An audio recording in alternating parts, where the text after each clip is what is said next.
Well, thank you all for joining me today. I have a great announcement. It's the 40th anniversary season of the Verdi Chorus, and they're getting ready Yay. for their fall concert. Yay! I first got to meet Anne Marie Ketchum when they celebrated 35. So we've actually been enjoying this ongoing story with the singers of the Verdi Chorus, two of which I have with me today, Alex Amoyer and Roberto Gomez, I believe is your last name. Yes, sir. Perlat Gomez. Fabulous Gomez. Yes, who will be the two male soloists for this 40th anniversary. So, Anne Marie, tell me, how excited are you? 40 years of the Verdi Chorus. You must be just cock-a-hoops about the whole thing. I don't know that that's the right word. I'm kind of more like shocked and surprised than anything else that the number 40 is attached to what I've been doing. I mean, Yeah, I uh, didn't want to be 40 years old. I know. But actually, and also, I guess, really kind of proud because I think it's not so common that an organization like this, not a major musical organization in a big metropolitan city, but a kind of a grassroots organization that could continue for 40 years and be strong the entire time. So I'm actually pretty proud of that. It is also interesting because you think, okay, she's been doing the same thing for 40 years, isn't she tired of it? No. Because when we started, this was a totally different organization, completely different, and has gone through quite a few changes throughout the years, and it's a totally different thing than what it was even 10 years ago. As it's grown and gotten stronger, and I can do more complex music and bring in more people, and the caliber of individual singer has gone way high. So I don't know. I'm very proud actually that this has happened, and it's still happening, and it's still strong. So That's wonderful. That's why, because it is a great feeling. You oftentimes just do so much in life that you don't notice it's benchmarked so much until they hit you in the face. yeah, It's kind of like, oh yeah, I have been doing this a long time, and lots of singers have sung, and we've grown our program and your audience, all right, these things. That's right. that's the excitement of kind of turning around and going, oh, 40. Yes. Not only should you be proud, but I think also the fact that you have a loyal audience for that long as well, and loyal Yeah. singers. Alex and Roberto have sung with you before. Uh-huh. And Yeah, I chose my favorites for this concert, so I probably shouldn't say oh. that publicly, but it's kind of true.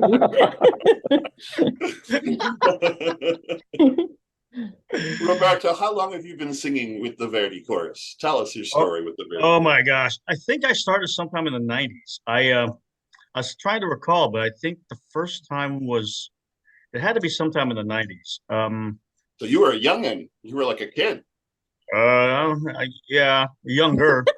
I wouldn't say young on. I would say younger. I was probably in my late 20s, early 30s, something like that when I was with the Verdi course the first time. So yeah, I mean, when we talk about 40 years, I'm thinking I've probably been a part of Verdi course for at least 30. Yeah, it sounds like it. That's At pretty least at cool. least 30, maybe a little bit more than 30. I couldn't tell you exactly. Is there one performance that kind of sticks out in your mind Yes, as the last one, because uh the last one was really fantastic. And Anne Marie asked me to sing a couple of some Verdi scenes, some Verdi pieces that I honestly didn't know if I was going to be able to do. Uh but um it ended up being really wonderful, and in a lot of ways some of my some, at least for me, really emotional music. Some stuff from ballo, as well as the scene from the second scene from the second act of Trovatore. And boy, that was Oh, just oh my gosh! Starting with Il Balen and then doing the Cavaletta right after, and then the entire scene with the chorus. It was just it really brought me back to the last time I did that piece, which was probably 20 years ago. And and I tell you, it's it's amazing how you can go from thinking about a piece and having one emotional attachment to it, and then as it morphs, as it grows, as it becomes even, as it goes into your later years, it has an even more emotional connection. wow, wow. Well, that cabaletta from that particular area, bum, bum, bum, bum, bum, bum, bum, bum, bum, Right, bum, bum, bum. I mean, right. that's like Rossini all of a sudden. Yeah, that's true. It really is. Yeah. Following the Il Balen, boy, it was just really, I don't know, it was just really fantastic, and I'm glad we got the chance to do that. And then the Eri too, of course, was probably Mm, was really really great emotional music. yeah, no, Eddie too. I mean, whenever it's sung dramatically, everyone's just enthralled by it. How about Right. you, Alex? What's your Verdi chorus story? The one that's jumping out at me right now is the time I was singing Nessun Dorma on the concert, and the audience, which is like the chorus itself, and Anne Marie, very, very generous. And they were so generous with their applause that I came on and did it a second time right after. I had, I had never done that before. You always hear stories of of famous singers doing a performance, and the audience demands an immediate encore of the piece. And I thought, wow, I finally get to do one of these. And wow, was that a mistake? Because that's not an easy piece to sing twice in a row. It's a bit of a stress on the tessitura, right? A little bit. You fly by the seat of your pants the first time, and then you have time for the adrenaline to stop and then really set in for the second time. What am I doing? Why am I doing this to myself? For the audience. It's all for the audience, right, Anne It's all for the Marie? audience. I don't know. I thought it was for me. I don't know. I remember that moment. It was it was glorious, and your second time around was glorious as well. So Thank you. yeah, yeah. Well, that's kind of what the Verdi Chorus is about. You guys get to try out some great pieces, have a stab at great pieces with a chorus and with all the drama therein, with a gleeful audience, and that's just so hard to find. So it's kind of I always tell Peter Goldman, I say your guys' rep, I always tell him I'm like this is the miracle that will never quit. I want the Verdi Chorus to have a 50th and a 60th and to just keep going. Because, well, and I say that because Anne Marie, your heart's all in it, right? And yeah, completely. So it's like the legacy of your heart, and how many people really like that. And that's what I love about opera, and classical music in general.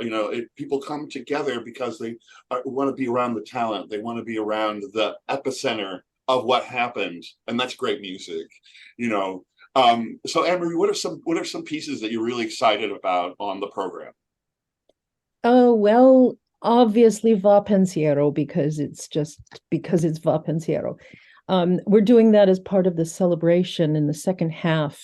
We're going to be getting a commendation from the County of Los Angeles. I've already seen it. It's beautiful. It's hand painted with the Verdi symbol and so on. It's really beautiful. And Wow. also another commendation from the city of Beverly Hills. And then after that, I am having the chorus surround the audience. And we have the words printed in the program, and I'm going to ask everyone to sing along on that. So it's going to be kind of a special moment because it's a very big kind of all-encompassing, all-human kind of thing throughout history. So to bring everyone together on that, I think it'll be kind of special. But besides that, we're doing a lot of things from Samson and Delilah.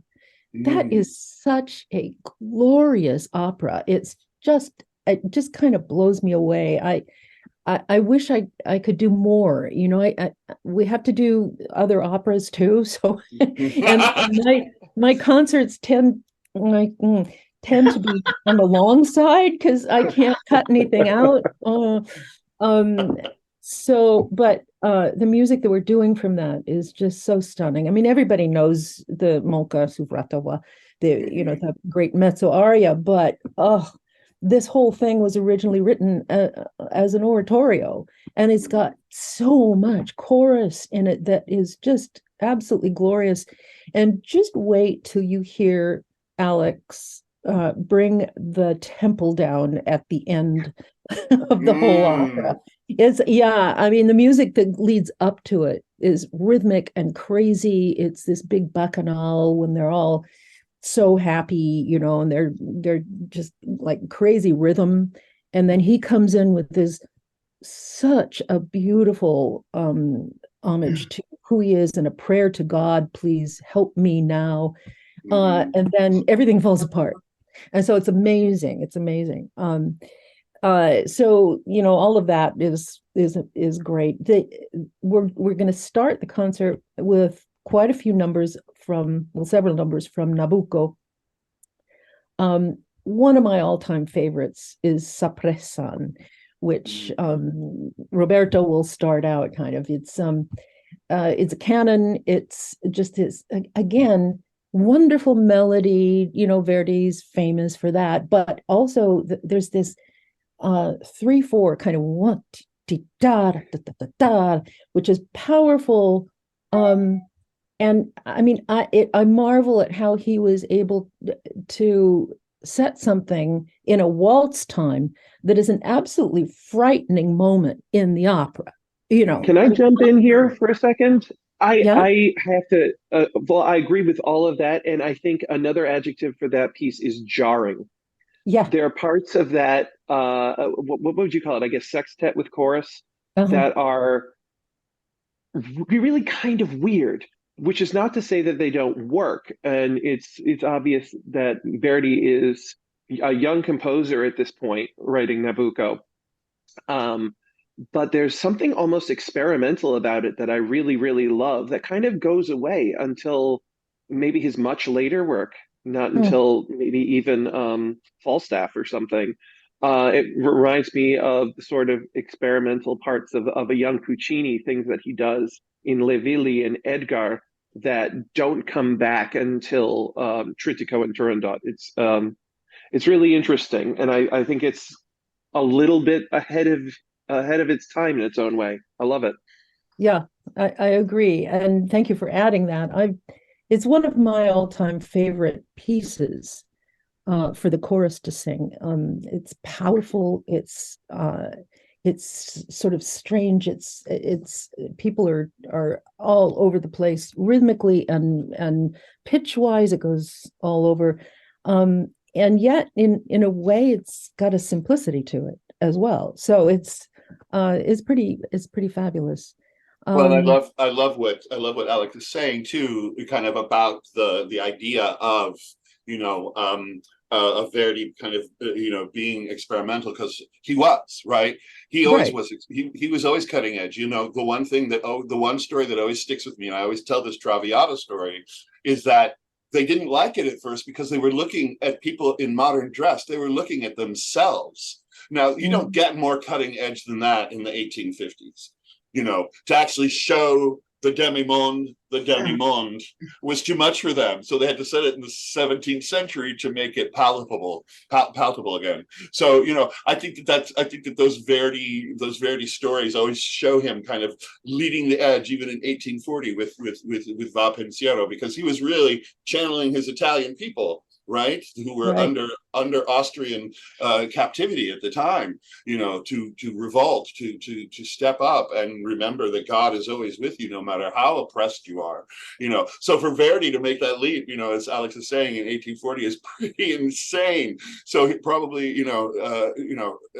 people were jarred by it. The Italian public was jarred by it. His operas in those galley years created that kind of adversarial feeling about what Italian nationality was. So that's really cool that you're doing that, because I think in your concert, Val Pensiero right now will hit very deeply for a lot of people. Yeah, especially right now. Yeah. So Yeah. very, very well done. Very well done. Roberto, are you how do you feel about these big Verdi choruses? I mean, we were talking a little bit about the one in Trovatore with the Count de Luna, how exciting that is and stuff. But I always feel like, a lot of his choral, like I always think of like with Ballo and Mascara too, where he has like, oh yeah, the king. He's just you probably know the role well, Alex, where he's just singing over these choruses, Esca, Sore, Foli, all of them, right? I mean, they're fantastic. They're just they're, simplicity is one thing, but then also he has just an amazing way of writing lines. It's like one line over another, through another, back and he going back and forth, and they're just it's like, I don't know, it's like a lesson in writing lyrical lines all the time. Yeah. You know what I mean? It's just really beautiful from a technical perspective. But then looking at those lines and what they say emotionally, especially in like Sapressa or in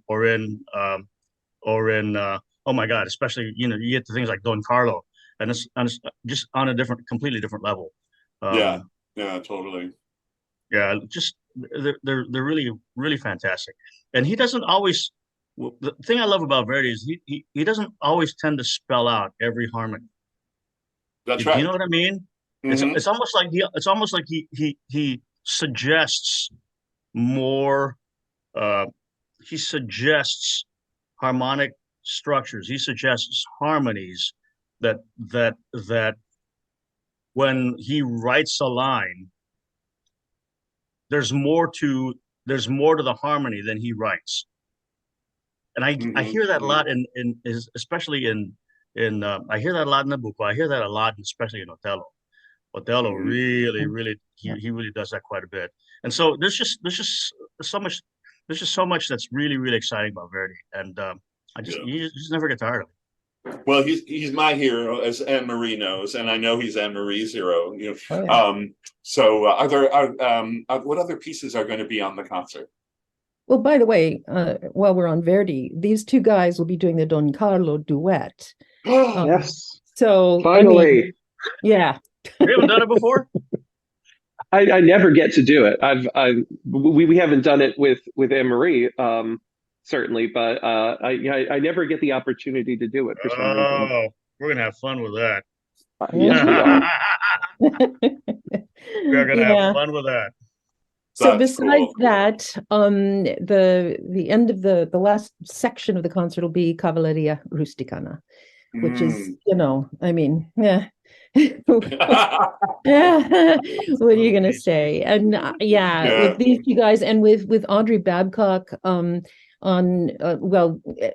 is singing Santuzza, and I just can't wait to hear these people singing this stuff, because it's all-time favorites for me. So I mean, the Il Cavallo Scalpita with Roberto, I don't think anybody else can sing that, honestly, seriously. I don't. Nice. And I haven't heard Alex on it, but I can't wait, because he and Audrey are going to do the duet, and so I'm looking forward to that. The big Easter chorus, Julie Makaroff will be singing the Santuzza part on that. I used to turn around and sing the Santuzza part and then sort of conduct behind my but this time no. I've got Julie, and she's glorious, so that's going to be really, really beautiful. So Wow, that's going to be some sound too. I mean, the venue that Yeah. you guys have is compact. It's large, but it's compact. So when you get all those voices going and everything, it gets really exciting because I'm sure you can just feel it go right through you. Oh, I tell you, in rehearsal just the other day, we were doing the Easter chorus, and we got to the end, and I just nearly fell off of my podium. It was huge.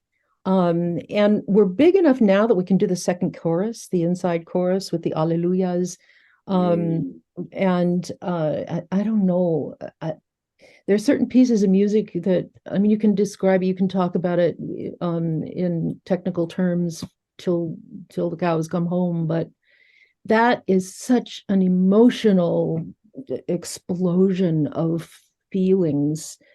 It's I don't know. I think that, and we're closing with that, so it should be pretty special. Well, I love that chorus because it is like the explosion of 300 years of Roman Catholicism. It's like, it's like,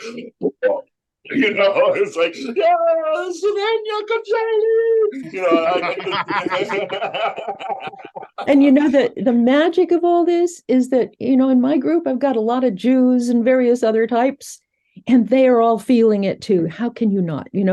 This whole concept of resurrection and life after, and it comes through with such power and such beauty that I don't care who you pray to, it's got to touch you. It's got to. Oh yeah, absolutely. Well, and that's where I think that's where us arts groups and us arts promoters have a duty to get people to these performances so they can feel what it is that we all share. Because that's the thing. The arts are the great leveling ground. You can be a Muslim, you can be Jewish, you can be a staunch, evangelical, but you'll still sit down and enjoy an opera. You'll still sit down and enjoy the music and the history and the legacy that they're trying to communicate, because that's what brings us together. I mean, it's always brought us together, from the wealthiest to the poorest, so I hope that people can get rid of their bloodlust and change it for an opera lust. Nice. Yeah, that's very true. And I think the Verdi Chorus in Santa Monica is just as good a place to do that as any place else. So I hope that people will come out for this wonderful concert. Are you having a party or what? I mean, 40 years, you got to have some kind of party. Oh, definitely. We're having a reception afterwards with wine and toasting and a cake and all of that. So for sure. Awesome. Pre-Thanksgiving. Yeah. Well, this is a great time for celebrating just life in general, and I just love that you do that, Anne Marie. I'm proud of you for doing this for 40 years. I really am, because I know how hard it is. I work with arts organizations all over the country. I just started working with the Santa Fe Chamber Music Festival, a legacy company, a great legacy company, and they went through their COVID, they went through their times, but their audience is still with them, and they're still going strong. And we pull that legacy up for them because people need to remember, there's a handful of people making that chamber festival work. Kind of like the same people think the Metropolitan Opera. I remember when I used to go up into the offices of the Metropolitan Opera, there was like Peter Gelb and 4 people. That's it. Those are the people who run the Metropolitan Opera. It's the same everywhere. It's hardworking, dedicated individuals like yourself, Anne Marie, that make that happen. And I'm sure these guys, and I'm sure of all the people of Santa Monica, are very glad to have the Verdi Chorus in Santa Monica. Thank you, Joe. Well, it for me, it started out all those 40 years ago as kind of an extra way to make a little money, conduct this little group. Okay. And eventually turned into an absolute lifelong passion to bring this music out. I have chorus members that say, I never believed that I would be able to sing opera. You know, people would go, but that I would be able to sing opera and sing it next to these people, these soloists, you know, professional singers.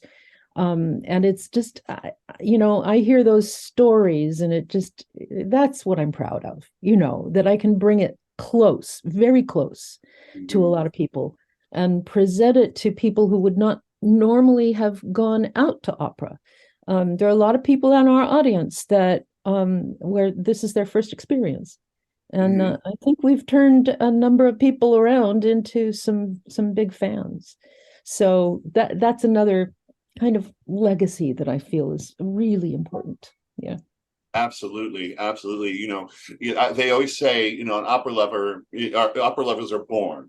They're not necessarily cultivated, because I know, and I know many, many singers, that the minute they heard that sound, that the minute they started participating with it, that it became their life. And that was opera, that vocal sound, that resonance, that presence of being, you know, and so you know, people have to have an outlet for it. People always say, oh, opera's dying. I say, opera will never die. No. They'll just keep writing new ones. Well, it's true. I mean, you look at what is making a big splash at the Met.